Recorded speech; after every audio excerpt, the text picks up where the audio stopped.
Assalamualaikum. Adun mong kadsusulimano kanong mga bay o suka ababay sama na adun kapagsambi kanong mga lawas.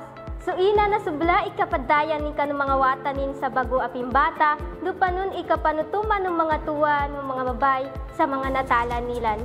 Katawanon ibig sabab sa mga nyaba? Niya kapagsambi nagdumanag sa kaumbal sa wata taman sa kapagkatuwa na inipayag sa pangagian tao sa guna. Manasu, female reproductive system. Siya ba kabangagian tao sa kapugbugo, kapagkagingay, do kapumbata. So female reproductive system, sa kanin ibagumbay sa egg cell. Kapagkatuwa no egg cell or fertilization, do pagkapya kanong magingay.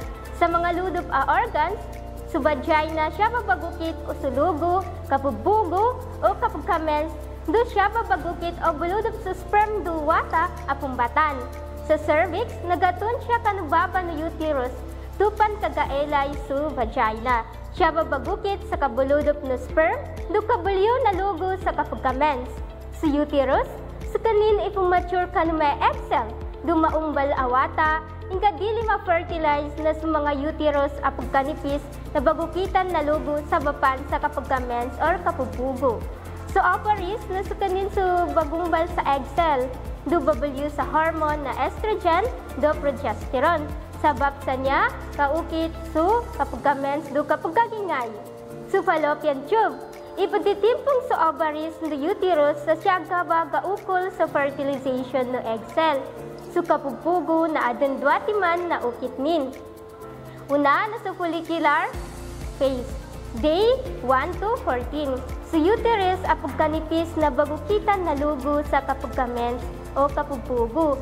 So follicular stimulating hormone sa kanin ipadyakap kanong kapagkatuwa no egg cell o egg fertilization do pagkapulo na estrogen. Luteal phase, day 15 to 18 na makapasad mag-ovulation na sa corpus luteum na buluakat sa kanin sa progesterone na siya ba na pagkakapal sa bagukitan sa uterus na siya pagkatawan umagingay sa babay o dukana. Na ingka dili mag-fertilize na siya ba pambaba sa kabagabagal ng progesterone, punan na kapubugo o kapagkamens ng babay. Siya kanong kapamalityala kanong Maguindanaon Muslim, so female reproductive system amasla at kinalapit nin sa mga galbot na uman isa ababay. Menstruation o kapubugo, siya ba pagdalo ang pandalaga dun sa babay, kana uma subalig. Siya kano aga maislam sa babay kapubugo or gaments na dilis kaning gapakay na pagsabayang, di pupuasa, sabab sa dakanas kanilang suti or malimpyo sa nyaba ukit.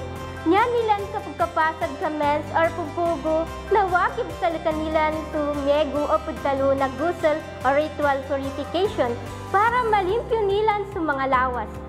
Siya kandanawon ang kapamalityala na subabay na inisugo sa lakanilan sa kapamipi sa lakanilan anapkin, bago nilan iidog sa basuran, duga iwasan sa kapagkatitik nulanitan, dubag iwas sa mga pagkunamelaw amanga, sabab sa magkagkadukon sa lugo.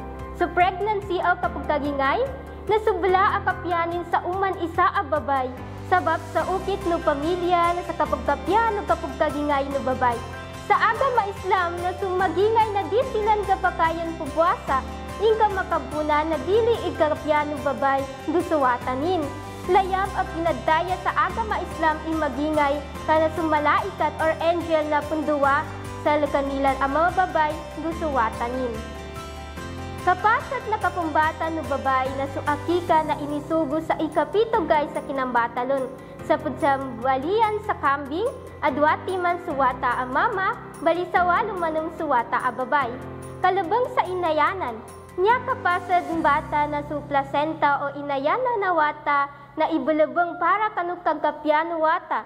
Sa imanot akadalo na su female reproductive system na importante abunal na kapangagian para katawan labilawan do sa mga babay sa ukit aggaganggula, sa kapubugo, sa kapagkagingay, do kapumbata. Siya butaman, wassalamu alaikum.